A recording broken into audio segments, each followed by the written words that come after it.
Hair colour, hair mehndi, hair massage आणि hair spa ते advance बरोबर. Hair cut, hair style, hair colour, hair massage आणि hair mehndi हे basic झालं.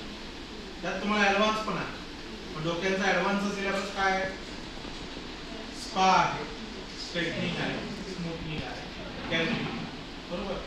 एवढं सगळं तुमचं शिकवलं जाईल. तुम्ही दांडी बिंडी मारायची नाही. दांडी मारली त्या दिवशी सिलेबस झाला नाही तर जबाबदार तुम्ही. डोक्याचा सिलेबस संपला. आता चेहऱ्यावरती काय बघा तिच्याकडे आयब्रो आहे,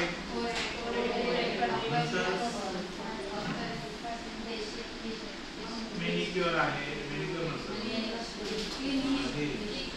फेशियल आहे, ब्लीच आहे, आयब्रो आहे, त्याच्यानंतर क्लीनअप आहे. मी जे बोलला अप्पर लिप वरती तर त्याच्यातला एक प्रकार झाला. पण मेकअप येईल बरोबर. मेकअप रेग्युलर मेकअप येईल, पार्टी मेकअप जे काय आहे. त्याच्यानंतर ब्रायडल मेकअप आहे. ब्रायडल म्हणजे काय? नवरीचा हा चेहऱ्याचा प्रकार झाला. चेहऱ्याच्या खाली मॅनिक्युअर, पेडिक्युअर, वॅक्सिनेशन, साड्यांचे प्रकार, साड्यांच्या प्रकारानुसार मेकअप.